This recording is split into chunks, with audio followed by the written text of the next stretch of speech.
So without further ado, then we'll move on to our very first project, which is the Mobility of Objects Across Boundaries project.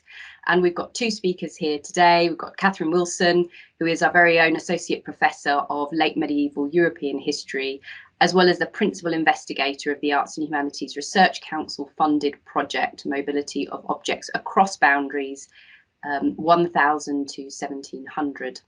That project's been developed in partnership with the Grosvenor Museum, with the Children Education Services and the Department of Computing Sciences at the University of Chester.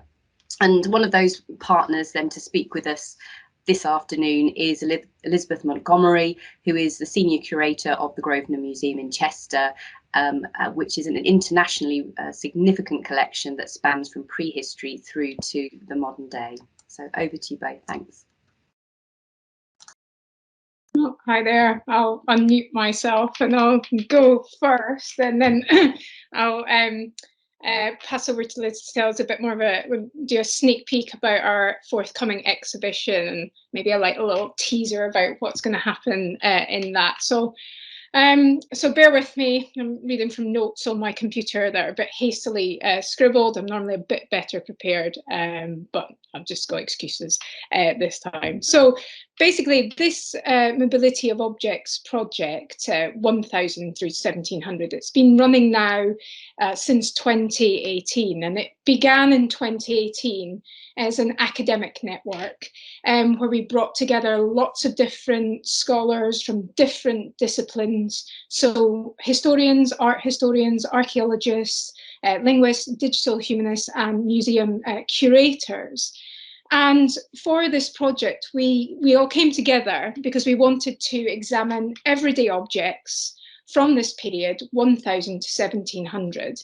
And we wanted to try and challenge and to rethink why there is such major transformations in material culture, in objects in this period. Why basically was there such an explosion in the manufacture and use of objects in this period? And we were all really keen to start with everyday objects to start this study.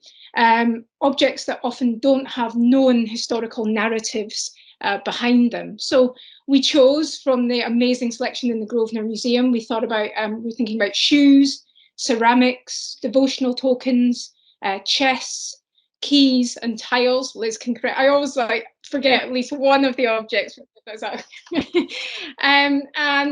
We wanted to examine these objects to try and challenge what we saw as rather top-down, or I would say elite narratives that tend to kind of dominate the historical stories about the manufacture and uses of material culture in this period. So in this project, we've pioneered what we call handling workshops, where we go back to first principles, or you can call them basic questions, when looking at the objects. So we encourage people to come at them with no knowledge whatsoever, these objects, and we have a list of kind of basic questions. What do they look like? What does it feel like? Can you see signs of reuse in these objects? Things like that. To try and create a sense of inquiry and curiosity about these objects. And these handling workshops, the academics who have been in the workshops, we're going to have an edited volume coming out on that next year. But we're also taking these workshops to the public. So we've been out and around Chester, we will be out and around Chester, and very much into schools as well. We've currently worked with over 500 primary and secondary pupils in schools across North Wales and Cheshire, taking in these objects and doing these handling workshops with them.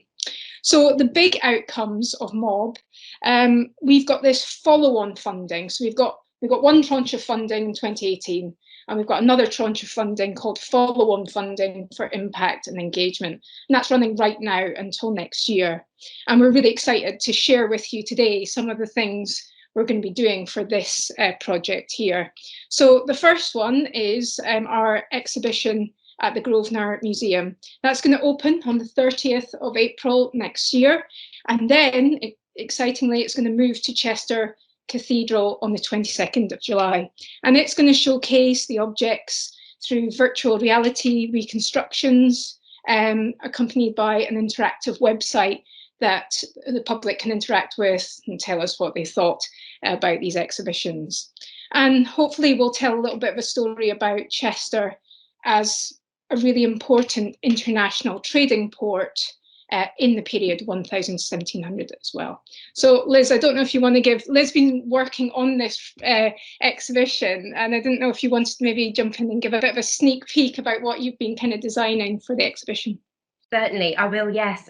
First of all, can I just say we are loving working on this partnership project with Katherine and the team.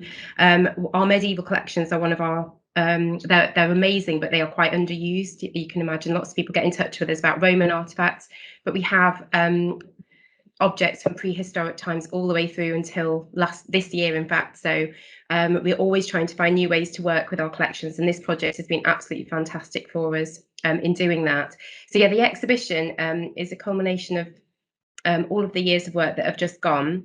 And it's really, it's aimed to get people to have a look at these objects and to ask questions about them, just as we have been encouraging teachers and the academics to do in the workshops that we've been running, to really get people to try and work out the clues of what the objects are telling them for themselves, and to draw their own conclusions about how people used them, what they thought about them, how precious they were, all those sorts of questions. So we want the exhibition to be an immersive experience as well. So we've got 2 wonderful technicians in the museum and a budget from Katherine, and we are busy building parts of medieval Chester at the moment. So we're building a gateway for people to enter the exhibition through.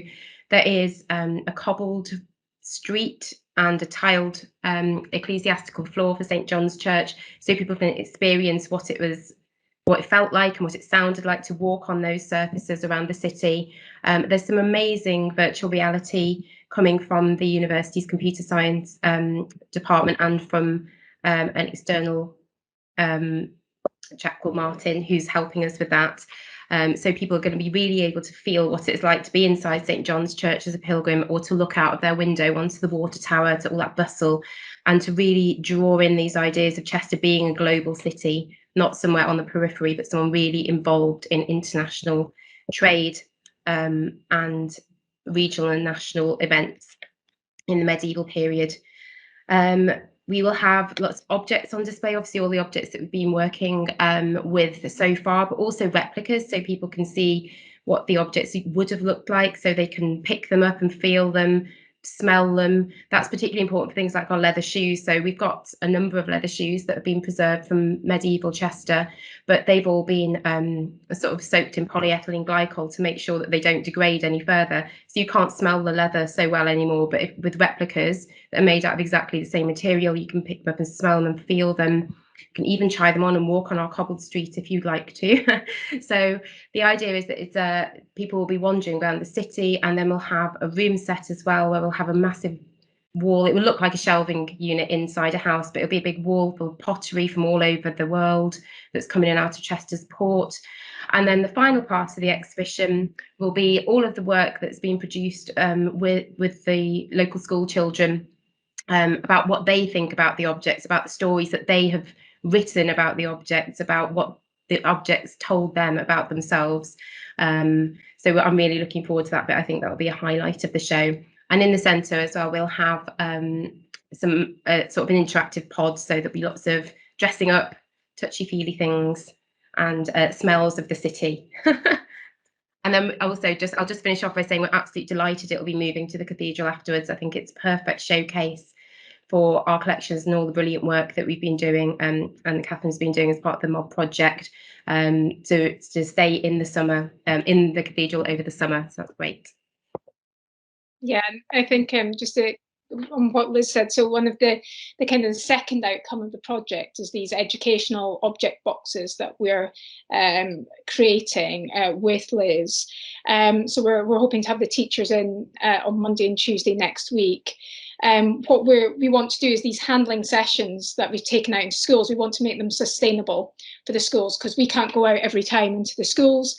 schools more than ever before, because of the effects of funding cuts and COVID, aren't able to come into museums. So we want to create something that can be loaned out to schools with the resources for teachers to teach them in the classroom. So we're developing these next week, fingers crossed, for key stage 1 to 4. That's the kind of primary into kind of early secondary and GCSE levels there. But I was just going to give, I think Hannah had asked as well, just to finish off, we were saying about like the kind of an example of an object that kind of draws together our work on this. And one of them is, there's a very famous hair tile that's in the collections of the Grosvenor. It was excavated from the nave of Chester Cathedral in 1996, and it's got, you'll just have to go with me here, I'm going to draw, it's got 3 hairs, imagine, and they're joined together by their ears, and it's a visual riddle or a kind of puzzle, you know, because they all share an ear basically.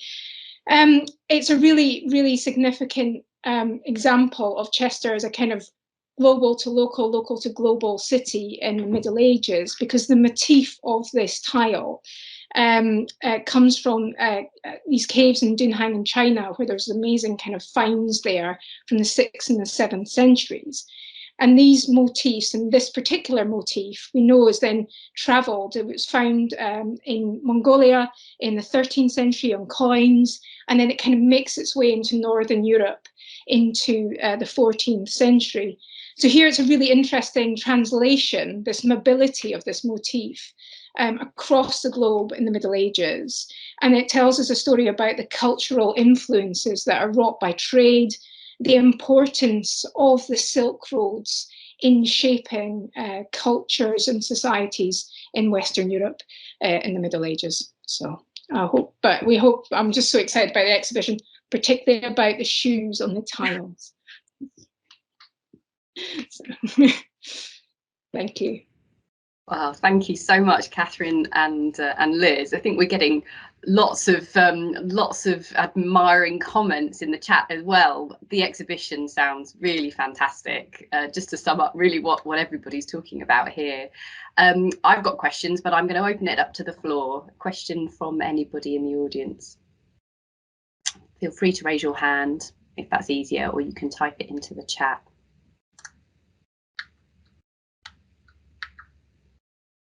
Shall I go off with one then while people are just collecting their thoughts?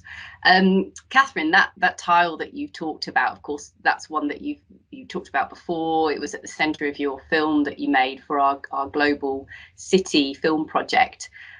It struck me as you were talking then, how do you actually go about trying to locate, trying to quite literally trace the physical journey, the physical roots, the physical journey of that particular motif? How do you try to access culture in this time in Mongolia? How do you try to locate it, or what sources led you to this, to being able to try to root it in all these different cultures and environments?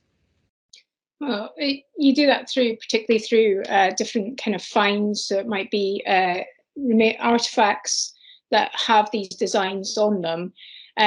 This one has been suggested, and I need to do some more work on this, but has been suggested, of course, that it's very connected in with the silk trade that's coming through the Silk Road, of more commerce than just silk that comes through that.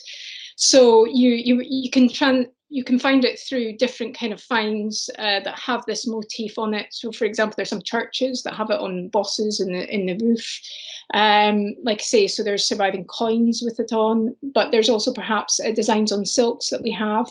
There's also visual material that we have surviving from this period that you would be able to trace this through as well. And then you place those things into the bigger picture of what we have, which is a very complete understanding of, through trade records, trade routes, of what's going on globally in this period in terms of particularly trade and commerce, perhaps travels for devotional reasons as well. Thank you so much. Any other questions? Tim? Yeah, thanks for that outline. It's really great. I'm very excited about all this idea of reconstruction and the building and the cobbles, and this is from having taken the students, well, before COVID, around the reconstruction of the trench in the military museum, and they're always excited by this. And I just wonder if you could tell us a bit more about how all this comes about, and how you work out what the design of this is going to look like, and how you actually, also from somebody who's interested in DIY, how do you actually do this building of this in the space of the museum? I mean, who does this? How does it happen? Can you tell us more? Yes, certainly. So we often use reconstructions in our exhibitions. It's a really popular way, as you've said, for people to feel like they're in a certain environment. Even if it's a notional nod to that environment, they can still pick it up and they feel a bit more like they can engage with the objects that we're talking to them about. But the way we do it in the museum is, I mean, we're very lucky that there's been extensive research on different time periods in Chester by former colleagues of mine from Chester Archaeology. So I have a huge library of books with reconstruction drawings and illustrations. And if I don't have those, I have very descriptive passages of text about, you know, I mean, the Rose is a prime example. The Rose in the centre of Chester, there's been an immense research project on those in the 80s and 90s. And we have scale drawings of every one of the Rose buildings, all the way back, all of the joists that have been there have been carbon dated. So we've got all of that information. And then it's my job to try and formulate that down into a format that I can take to our technicians, which I have said to Katherine, we had a laugh about it, but it does normally come down to one of my little stickmen drawings. So it's like, we need this here, and this is a road here, and we need something this big. But they're very good at interpreting my drawings now, and they will come back to me with multiple questions. Our biggest question at the moment is, how big were medieval cobbles? Guess, go on, Katherine.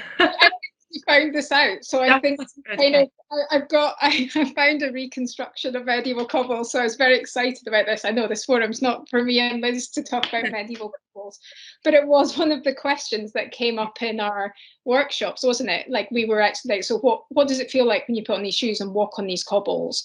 And actually then quite a lot of the medieval historians, we were unable to answer if there were cobbles, but I have found that, so I'll send that through to you. That is and great. also a uniform pattern is what I would say as well, so there we go. So. Okay, so as a whole team, we then discuss the plans for this, and the technicians that are ultimately responsible for building our material. We have one of our technicians, Mike, is a former coffin manufacturer, coffin maker, and a very, very skilled carpenter. And his brother Gordon is an expert with all things electrical and metalwork. So they are absolutely, you know, they're craftsmen, and they build us all these fabulous structures inside the museum that are not only look amazing and fulfill the function that I want, but they're also safe. And then they will move to a listed building where we can't attach anything to the walls and floor at the cathedral. So yeah, this one's been tricky, but they're enjoying the challenge. There's a question from Claire in the chat to either of you, I think. Any possibility of identifying individuals who were involved, presumably with these objects, who these objects belong to, or who might have had some involvement with them, who might have handled them in the past? Yeah. You want to go, Katherine?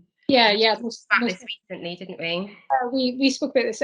Yes, there absolutely is. So sometimes, Liz was saying, when they do loan boxes out from the museum, they've tried to tie them to a particular individual or records of a particular individual. So that's something we're going to discuss on Monday and Tuesday as a possibility. But yes, obviously, there's very detailed records, written records, in Chester itself regarding the people's past who lived in the Middle Ages in Chester.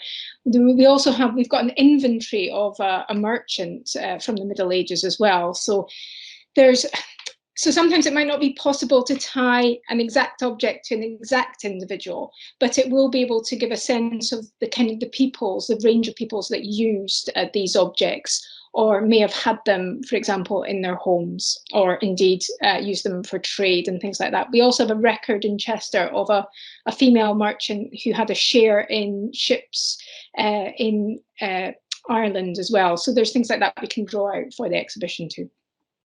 It's really important for us in the museum as well. We try and do it as much as possible so that the objects aren't seen out of context, so that we can try and relate them to how they were used and who they were used by. So there are 2 chests, aren't there, that are going in the exhibition, one of which we know has come from the Goldsmiths Company, the Guild, medieval guild, and one has come from the Painters Company. So even as Katherine says, we don't have the named individuals who use them. We know who was in the Goldsmiths Company at a certain time, so we can safely say that some of those people would have been using the keys to open those chests, and it does make it a lot more engaging for people to look around.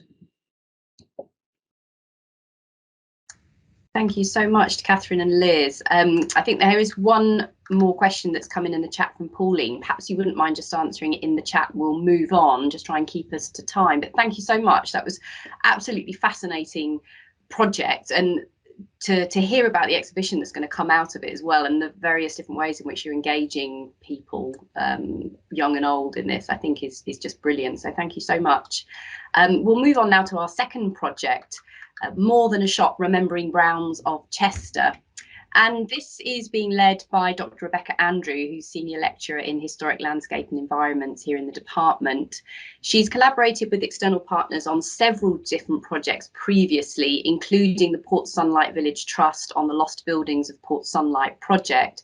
She's also designed and delivered public engagement events for the annual Being Human Festival of the Humanities, and this year led a successful application to the Institute of Historical Research's Our Century programme. And in fact, we're going to be talking about that programme and everything that we've done as a department right at the end of the academic year. But on this project, she's accompanied by Dr. Dan Edmonds, who's the Community Engagement Officer at Cheshire Archives and Local Studies, whose work comprises consulting with community partners and developing events and programmes which bring the history of Cheshire to a wide range of audiences. He's previously worked on public education and engagement programmes for NGOs, heritage institutions, local authorities and academic research projects, developing learning resources and events on topics as diverse as Nazi war crimes, youth-led protest movements, the history of Merseyside's kosher meat industry and the structures of the transnational labour movement. So over to you two. Thanks so much. Hi, thanks Hannah, and hello everyone. So we're going to talk about our new project to record and display the social and cultural history of the Browns of Chester site that some of you may know as the former Debenhams store in the centre of town. So it's a much newer project than the one you've just heard about. And I think to kick us off, Dan is going to talk a bit about the kind of background and context of this site. Yeah, so just to give a bit of a sense of the importance of the legacy of Browns, I think it helps to know a little bit about its early history. So the store was first set up in 1780 by Susanna Townsey, who's from an established family of milliners and who ran a drapery and haberdashery business with her sister Elizabeth based at the Cross. The two sisters took regular trips down to London and became well known for bringing back highly fashionable and well selected fabrics. In 1791, 3 years after marrying John Brown, who was also from a well-established family within the fashion industries, they moved to a larger Eastgate Street row. The store was at the cutting edge of high fashion and established a reputation for quality and novelty amongst local rural elites. The store expanded repeatedly throughout the 19th century, providing space for internal workshops and the ability to sell both furniture and clothing. And increasingly elaborate shop fronts were designed in both the 1830s and late 1850s, increasing the perception of store as marking a height of elegance. It was also able to capitalise on the image of Chester as quintessentially English, and gained a reputation as part and parcel of a day trip for regional elites. By the late 19th century, not only was it employing over 150 women in its workshop alone, but two of its former proprietors have been made mayors of Chester, and it was the Royal Silk Merchant of Chester, so a big employer and a big reputation. By the late 19th century, we swap to the second slide. Growing competition for elite custom necessitated expanding its consumer base, and the company increasingly advertised and appealed directly to the middle classes. You can see this here with this full front page advert from the Queen's School Annual from 1930, which both kind of mentions that it's an official provider of the uniform, but also bills itself as an integral part of a day out in the city. Let's run up to Chester and have lunch at Brown's. We could move to slide 3. I think this attempt to kind of saddle both worlds is quite nicely reflected in a quote from Stephen Brown, Oral History, which is held at the archive. So the old style customers, who were well-to-do people and county families, they could still shop in the way they wanted to. Instead of arriving with a horse and carriage, they arrived in chauffeur-driven car, were met by a commissionaire at the door and greeted by a shop walker inside, and conducted to whatever department they wished. The more ordinary customers found the increasing amount of merchandise in the shop was within their range and suited to their style of living. However, despite this expansion of marketing space and products, the store did face significant barriers, which I think Rebecca will talk about in the kind of mass observation report.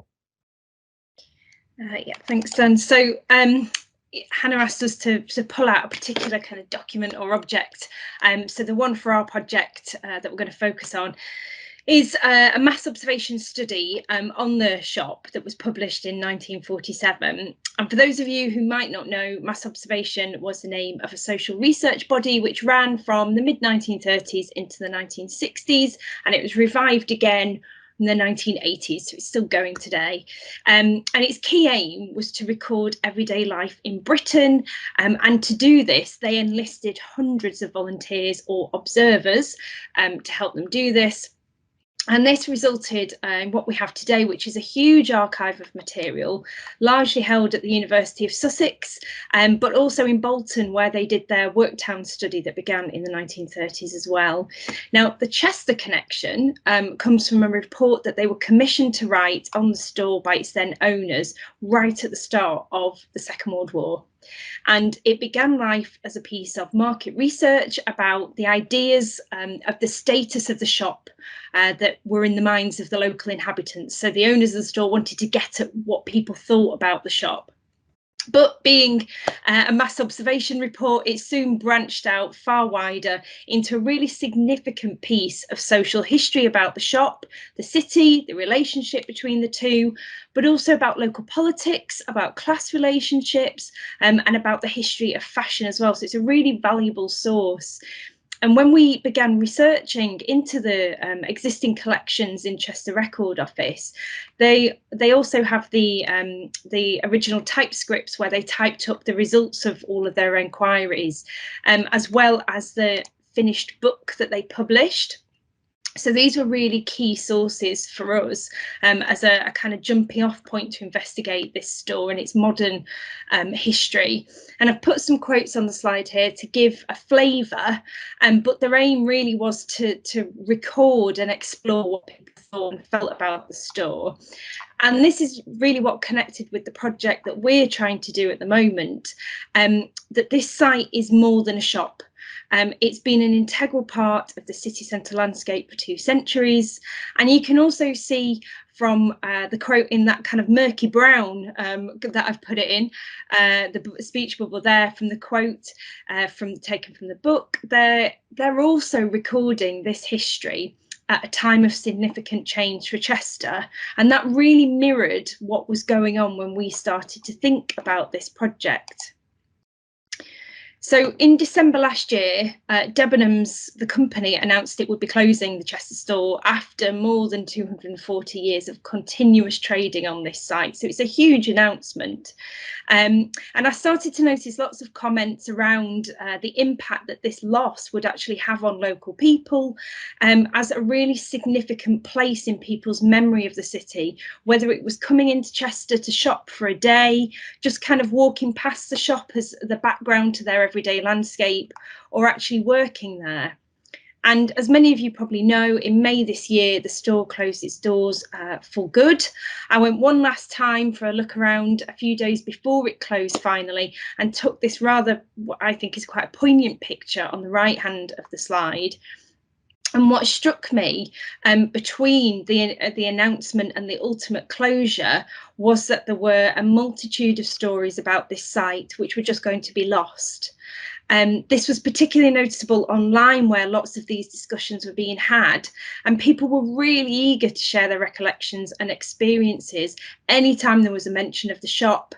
For example, also pictured on the slide here is Chester's Heritage Centre that posted this interior image of the shop, I think in the 1960s, and there was a huge response to it. People, it kind of sparked off all kinds of memories that people had in relation to work and leisure in this space.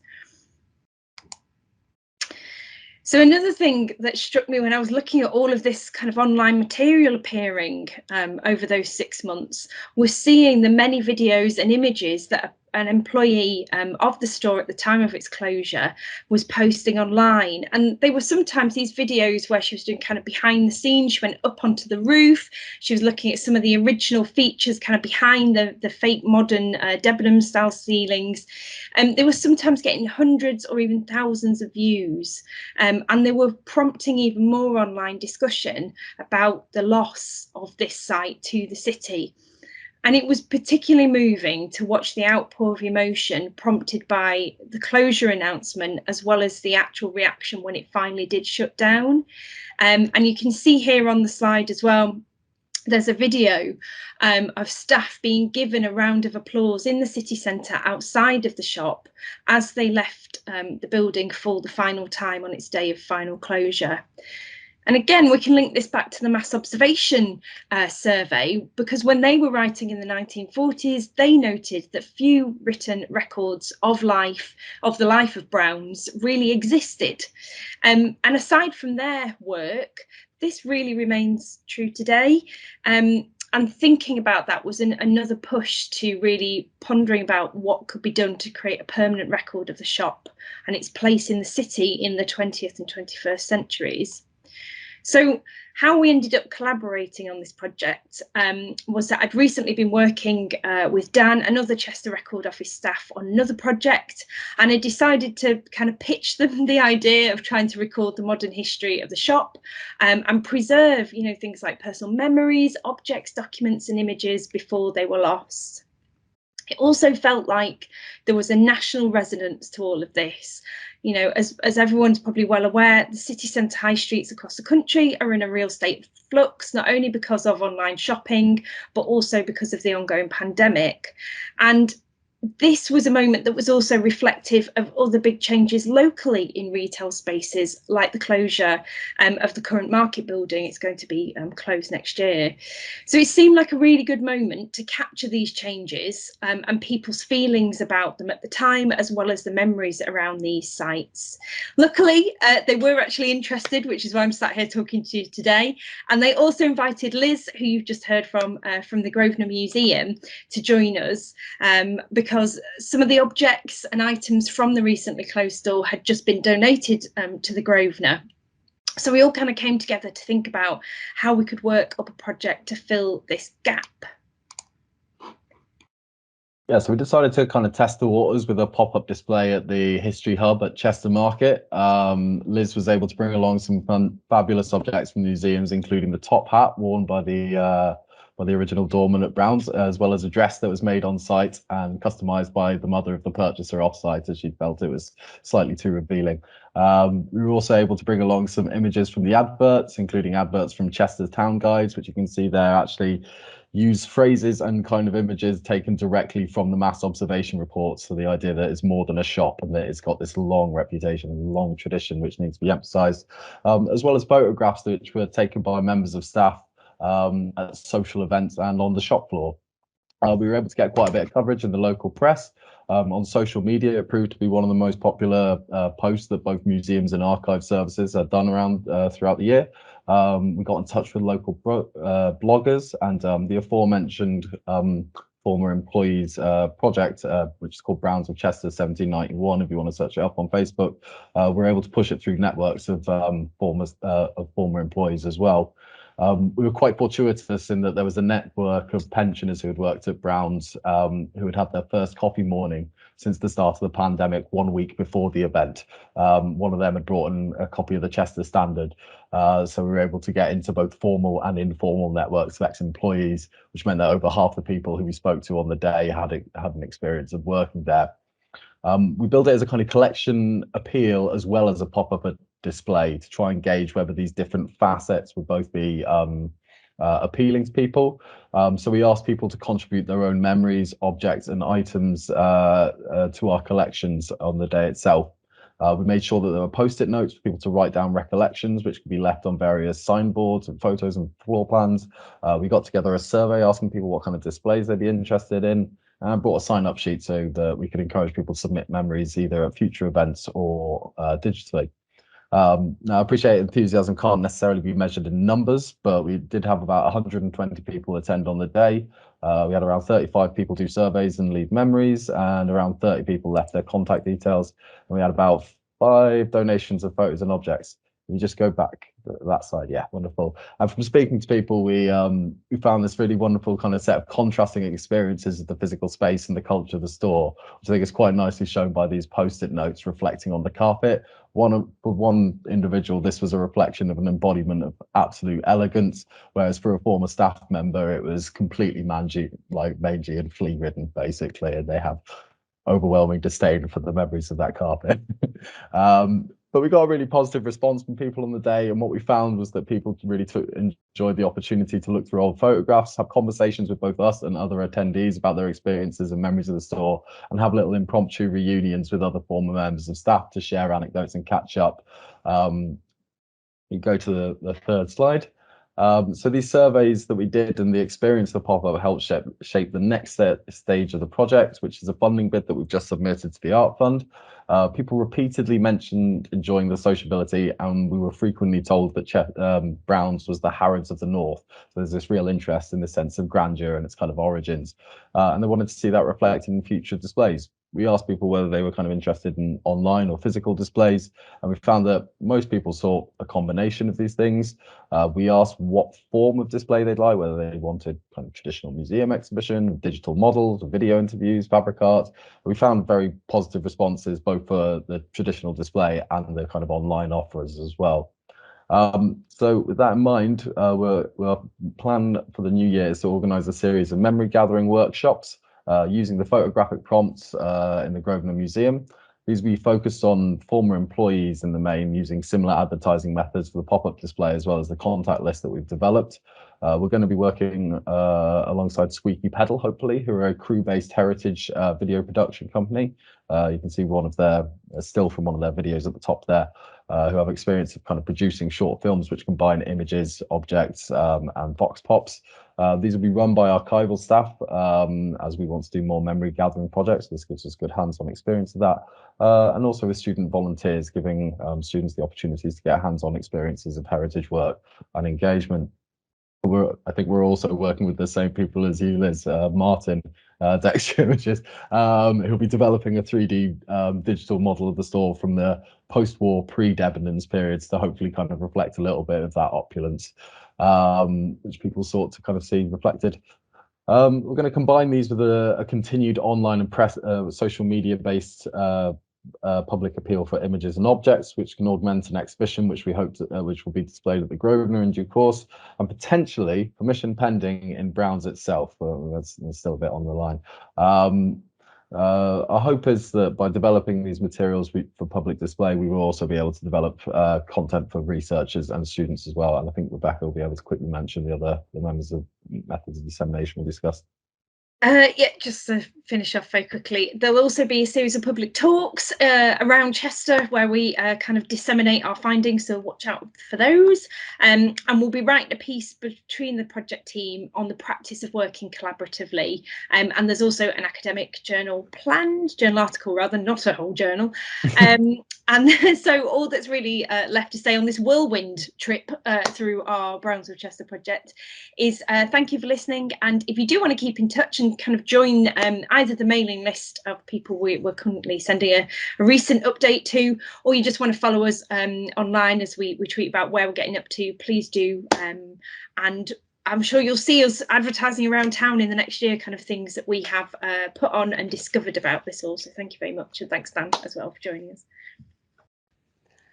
Thank you, both of you. Another fantastic project, as Pauline says in the chat, and I certainly agree with that. Any questions? I've got lots. If anybody would like to kick us off, please do put your hand up. I can see some people typing.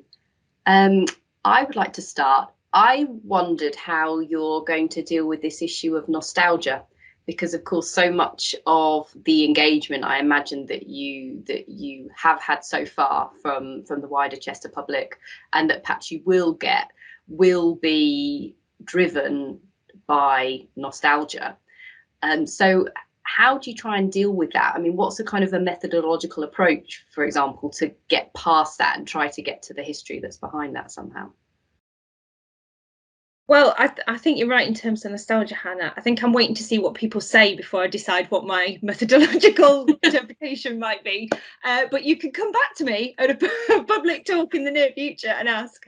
But I think, yeah, it's definitely, especially because people feel that loss so keenly, and it is like a really treasured part of either their working lives or, you know, the fabric of the city centre. I think there will be elements to that, but that can also tell us really significant things about what the built environment and the, you know, the city centre means to people. So I think you're right that it will filter through some of those discussions, but I think also some of the workshops we're planning to do will be asking people in groups to talk about things, so that, you know, we won't be hearing people talk about things individually, and they can bounce off each other and say, you know, well, that wasn't quite, you know, how I remember it. So I think there's scope for them to kind of not necessarily challenge each other, but kind of cross-reference and talk about their memories together, which could be another really interesting facet to gathering those memories. Yeah, thanks, Rebecca. Okay, we've got time for perhaps one more question if anybody's got a quick one. Otherwise, we will move on. Okay, so thank you so much, Rebecca and Dan. I think, again, and Liz, who's involved in this project, again, a really fascinating project, and brilliant that it's once again one that utilises our local history as well, and looking to make something of that. So we're going to be really excited to see how that develops. Okay, so our third and final project then is European Fascist Movements 1919 to 1941. And this is led by Tim Grady, who is our very own Professor of History in the department. His research interests are wide-ranging, focusing on the works of memory, Jewish and non-Jewish relations in 20th century Germany, the Holocaust, the First World War, and more recently, the environment in both East and West Germany.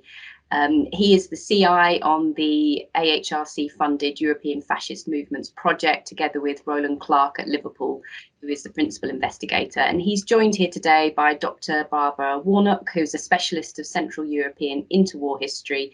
She's currently a senior curator and head of education at the Wiener Holocaust Library in London. So thanks very much. Thanks. Thank you, Hannah. Thank you, everybody, for coming along. Basically, I'm just going to say a little bit about the background of the project, then I'm going to hand over to Barbara to say a bit more about the exhibition, which has only just gone live, and is one of the kind of big visible parts of the project for people to see. Okay, so as Hannah says, the European Fascist Movements project is basically a collaboration between Liverpool, Chester, and the Wiener Holocaust Library. Roland Clark, who's a specialist in Romanian fascism, who's the principal investigator, has driven this forwards, and I've been the co-investigator with him on this. I'm just going to put in the chat, if I can, a link to our website, because we've got a project website. So if you want something to look at while I'm talking, have a look there. So the project itself has been funded by the Arts Humanities Research Council, and we've got a small amount funded as well from the German History Society. And combined, that's allowed us to do a lot of the work, and it's allowed us, quite importantly, to bring together 18 researchers on this from Europe, United States, Australia, and we've come together in the project as a whole. We've never actually, because of COVID, we've never actually met each other, which was one of the aims of the project, but who knows, that may happen in the future. So the project itself, what's it about? Well, there's been a lot of course, understandably, a lot of academic research into history of fascism, but in particular, fascist regimes.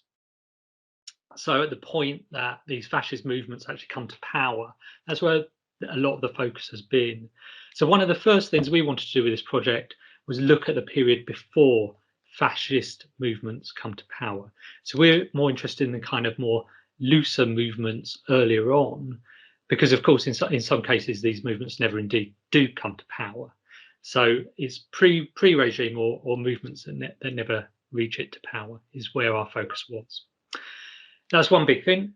Other big thing we were trying to do was we wanted to try and bring together sources that could be used in schools, but also in universities with undergraduate teaching, because we were aware that there's a kind of noticeable lack of source readers that focus on fascist movements. You've got your classic Noakes and Pridham on Nazism, but only a bit of the start of that the first volume of that is before 33. So we're trying to fill a bit of a gap there. And our 18 researchers are each writing a chapter of sources for this. The third big thing we were trying to do was we were trying to look more at kind of transnational history as well. So we weren't just interested in Italian fascism, German Nazism, and what have you, these kind of big, well-researched groups. We also want to look at smaller movements as well.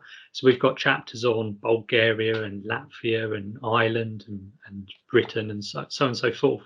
So it's trying to think about this as a wider movement where there is overlap and interconnections as well. Now, the exhibition brings that out, and Barbara will say a bit more about that in a mo. But this edited volume of sources that should be published, or maybe next year if we're lucky, will also be doing that. One of the advantages of looking at these looser movements, I think, is it's allowed us to move away from the bigger questions of ideology and just looking at leadership. We're really trying to pin down on kind of smaller interactions. We're trying to think about why people join these movements, what they got up to. I don't want to use the sort of idea of the banality of it all, but some of these sources that we have do kind of show a real kind of pondering movements and less well organized and kind of finding their way. And I'm just going to end, if I can, with one example of this from the German side, which is one of the sources that I'm putting together for the chapter I'm doing. Now, this is where, if I can remember how you, because I haven't been teaching yet, I've forgotten how you share a screen. Let me see if I can, here we go. Hopefully you can see that okay. Hannah's nodding her head, so that should be okay. So this is just one example of many sources. This is from the German example, source from Hamburg from 1927. Just let you pause slowly so you can have a quick look at this.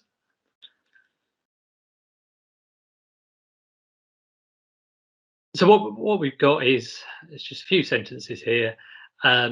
Is they're trying to get the Nazi logo and writing on their headquarters, on their office here, and it just seems to me to show the kind of well, of course you've got the usual kind of importance of symbols. They're trying to dominate space, make themselves seen, and all this. But behind this, you've got clearly little money behind this. They're trying to exploit the labour of their members because they're trying to get this guy who's a painter to paint it for them. You've got a kind of rudimentary way of producing propaganda in these early stages. It's just the man with paintbrush who's going to put this up. But you've also got, here we've got members not only being exploited, but disagreeing as well, because he refuses in the end to paint this and says he doesn't have time for such things. So there clearly in this earlier stage wasn't a complete buy-in to the ideology, and people weren't making a total sacrifice for this. So it's this kind of rather banal source, which I think is quite interesting. And we've got a lot of this material in the project itself that says something very different about early fascist movements. And that's where I should stop speaking and hand over to Barbara, who's got much more exciting things to talk about the exhibition that we've got going on in London at the moment. So thank you. Thanks, Tim, and hello to everyone. I'm just going to share my screen because I thought in order to kind of show you some of the items that we've got in the exhibition, it would be good to kind of have visuals. So I'll just do that.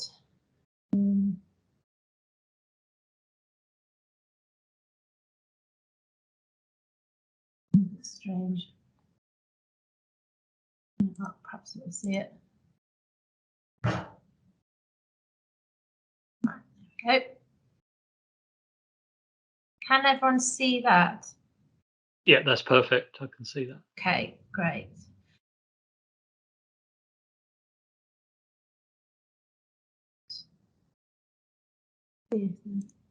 Right, there we go. Okay, yeah, so we've just launched this exhibition on the 6th of October. And as Tim said, it's been a collaboration between the Wiener Holocaust Library and Tim and Roland's project about interwar fascist movements. And we first spoke about this a few years ago, but then we've kind of been working more intensively on it throughout this year. So it's a matter of kind of thinking about the overall focus of the exhibition, thinking about the themes that we wanted to include in the exhibition, and then trying to source photographs and objects for the panels and also for the vitrines that we have in the library. So I just thought, though, I'll just say first actually that this is our advertising image, and it shows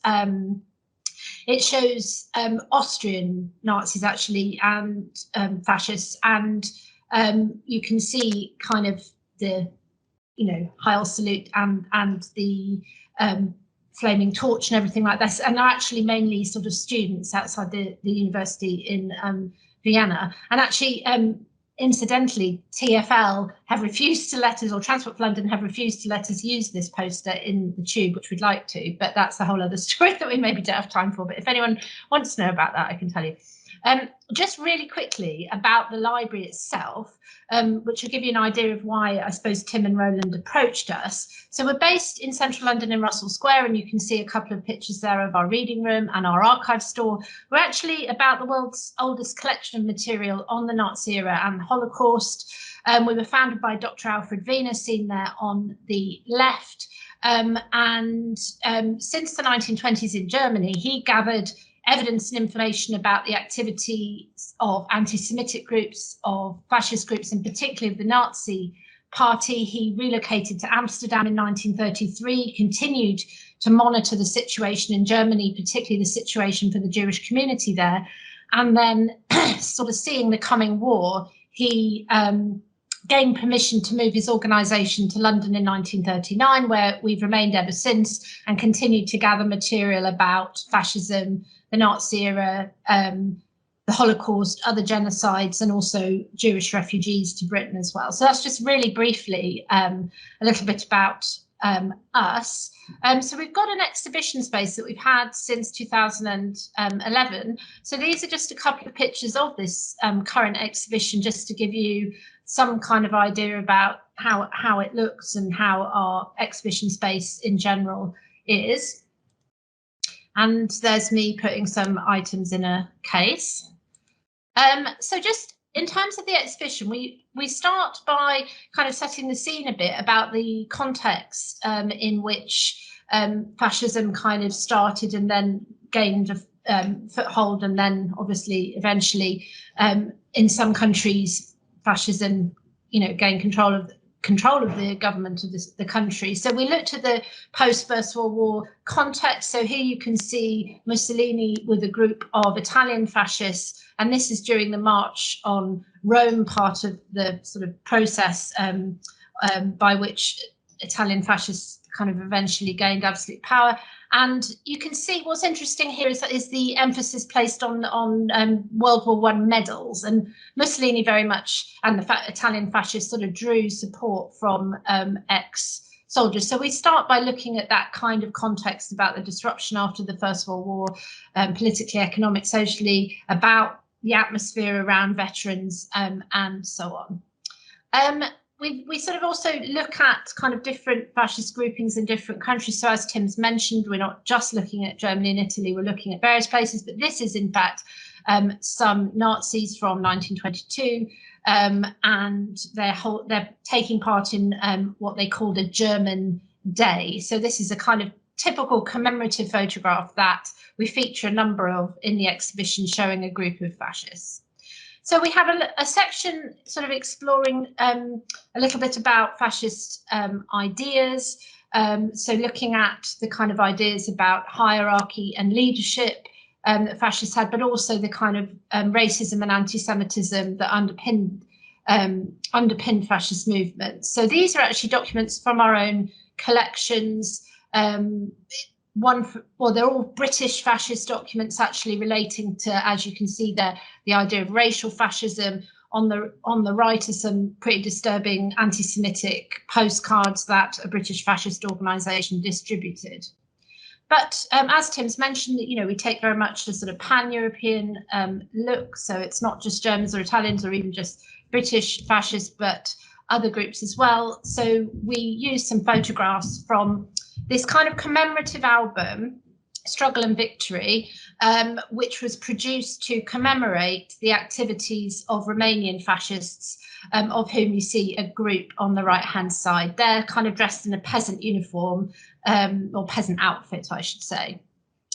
We borrowed some items from the Searchlight archive, particularly in our section looking at printed fascism. So fascists very much distributed and disseminated printed material in order to kind of gain support and get their message out. And these are some rather disturbing printing blocks that the British Union of Fascists had, showing kind of racist and anti-Semitic imagery. And so these would have been, you know, mass produced on documents of some sort.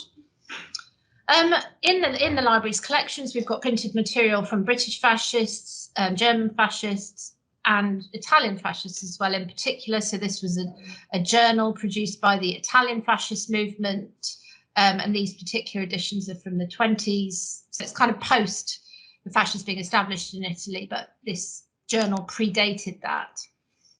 And there you can see our kind of case in the exhibition relating to kind of printed material with these different items, and also some of the writings of fascist leaders featured there.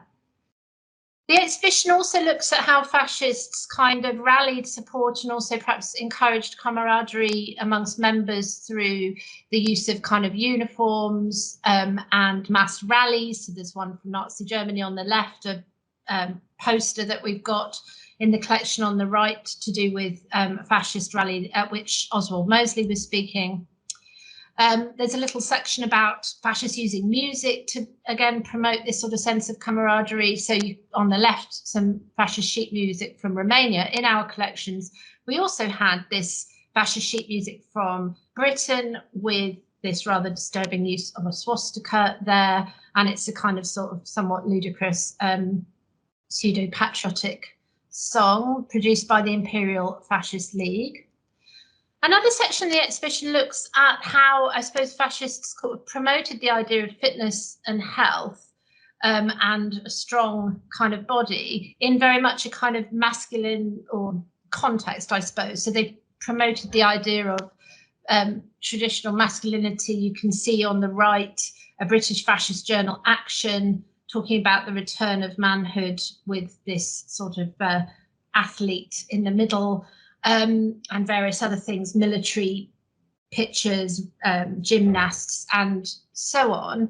And I suppose it was partly the sporting clubs and gymnastic clubs and other athletic clubs that fascists promoted, partly gave fascist members something to join, something to belong to, but also they were almost a form of propaganda, I think, you know, promoting this idea that fascists represented strong, healthy bodies and so on. And on the left is some boys who belonged to a French fascist movement, and they were photographed for a French fascist journal. And this is kind of similar sort of theme. These are from the Romanian book I've mentioned. This is a sort of summer work camp that fascists took part in the 1920s.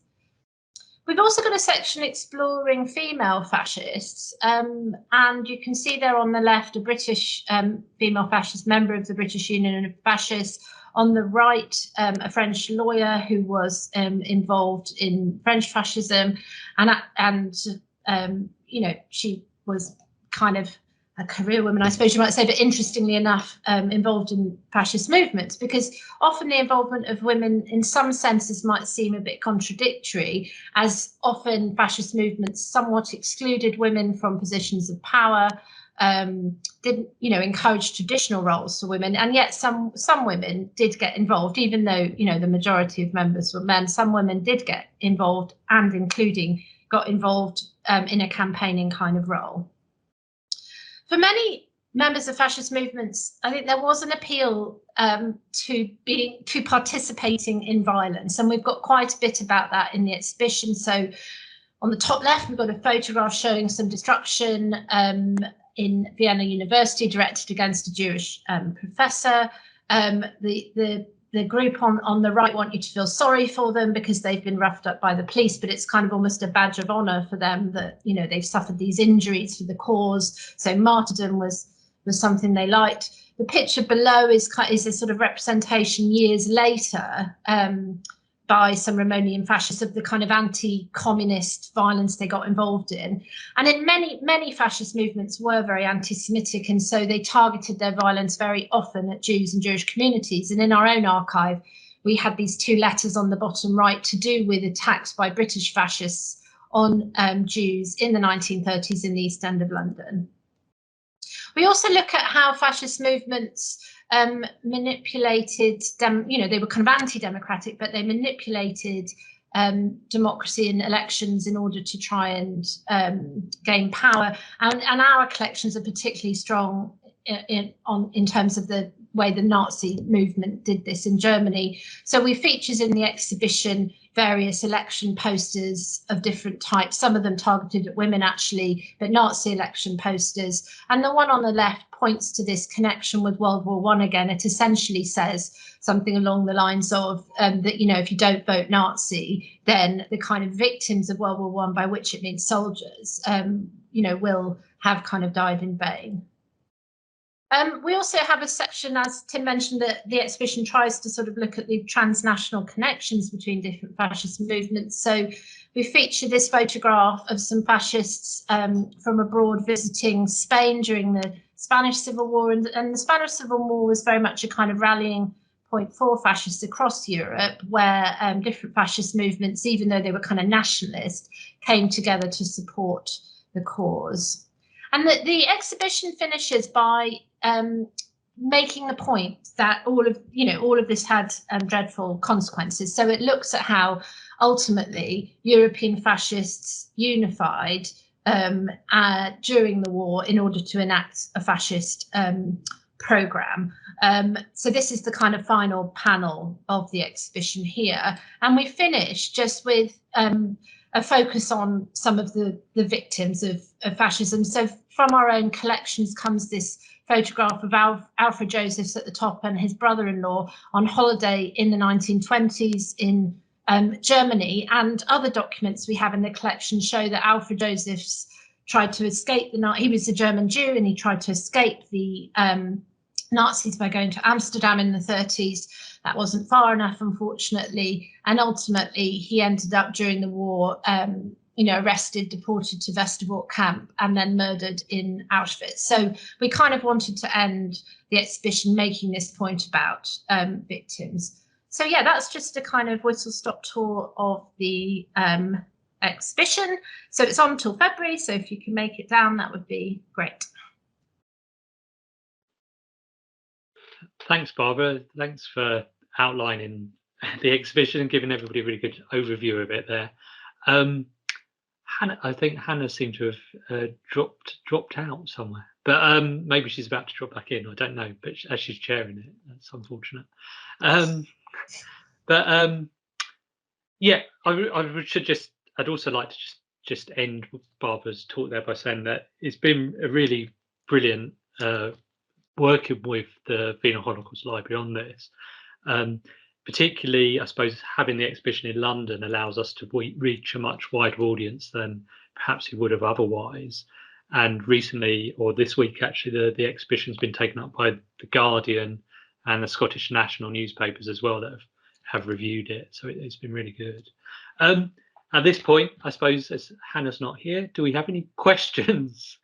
I'll do the chairing part. Are there any questions anybody has for either of us on this project? And as Hannah seemed to be the person with the questions as well, that's difficult. Katherine. Yeah, well, seeing as you've already produced an exhibition and we are doing one, so I'd just like to maybe pick your brains in terms of, you're talking about the visibility of that exhibition and how, that's been picked up by national newspapers and things like that. We're developing and trying to gain a sense of the public engagement with that exhibition. We're trying to currently develop an interactive website that people can scan when they finish going around the exhibition and leave us our feedback and things like that. And I was just wondering if you had any more tips about gaining that visibility of the exhibition, or what you were planning to do in terms of recording the public engagement, the impact of this significant exhibition. Yeah, I mean, we have at the library, we've got a communications manager, and she has, over the last couple of years, built up, I suppose, contacts with different journalists.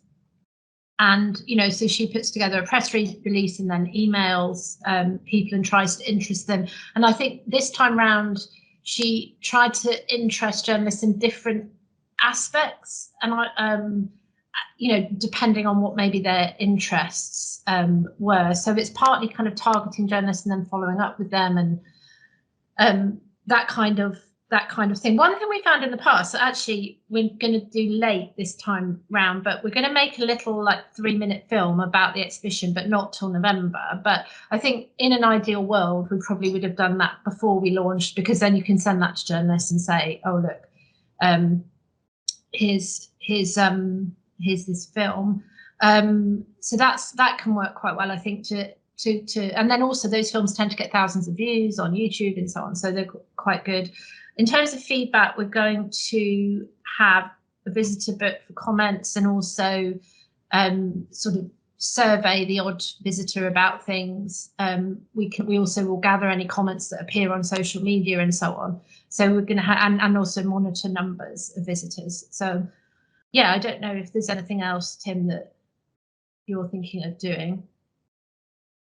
No, I mean, perhaps I think you've outlined really well how is sort of the message has got out there, and it's thanks a lot to the already visibility of and the importance and significance of the Wiener Holocaust Library, which has already got a big history of exhibitions that get a good audience, I think, and then the work of the press officer at the library as well.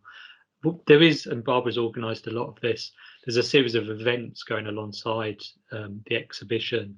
So we've got conference, we've got a series of talks and so forth, and these I think all offer another opportunity to advertise the exhibition and to get people interested and to engage with it too. And Barbara did a great job as well getting Margaret Hodge to open the exhibition as well last week, so that was all good. There's a couple of I see Hannah's internet's gone down, actually. That's where she disappeared to. We've got a question as well from Dan. He says, yeah, given the rise in new far right and populist movements internationally, how far does the project engage or reflect on these contemporary political questions? I guess the exhibition itself is a historical exhibition using historical material. But we've discussed more in terms of advertising and through the press releases as to why this exhibition is important today, because of what's going on today makes it important to think about what went on historically and drawing connections that way, rather than so much specifically through the exhibition itself, I guess. I don't know if you want to add anything to that, Barbara.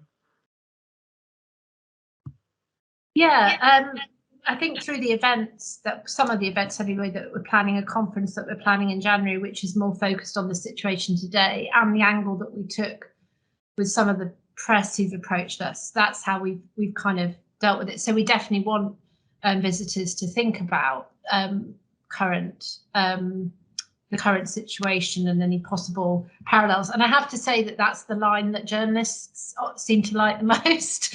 So that's the line they've more picked up on. Though I am speaking to a couple of people next week who may not quite have that approach, but the journalists we've spoken to have very much wanted to say, the Wiener Library thinks there's a massive threat now, and here's some history to remind you how bad fascists are. That's sort of a line. Yeah, but as I say, I think some other people might take up a different line. But so we do want to very much engage with the current situation, but it is a historical exhibition and we are a historical organisation. And even though I'm not sure in my comments to the press this comes across very well, but there are lots and lots of things to be worried about right now. But, historical parallels are always quite complicated. But the way it comes out sounding you speak to a journalist is you're saying it's all exactly the same now as it was, but never mind. I suppose to get to get press attention, you kind of need relatively simple messages. So that's the other thing I'd say. I was just seeing if I could find the Guardian article quickly. Actually, I'll put it in the chat if anyone's interested. Just Google it. I'll let Barbara put that in the chat, and then I guess we probably should draw to a close. I don't think Hannah's going to jump back in, but no, sorry, Tim. No, I've just heard from Hannah. Her router has crashed completely, and she was desperately apologising. But no, so I suppose, yes, I think I will step in briefly just to say a massive thank you to everyone for telling us about their such diverse but exciting projects. And I can't wait to, I want to visit the exhibition. I want to try on some medieval shoes, and I want to know more about that top hat. There are things I want to do with all of these different projects, and it will be wonderful to see how they progress moving forwards and the things that come out of them. So on behalf of everyone here, thank you very much. It was a pleasure to listen to, and look forward to hearing more about the projects. So thank you. Thank you.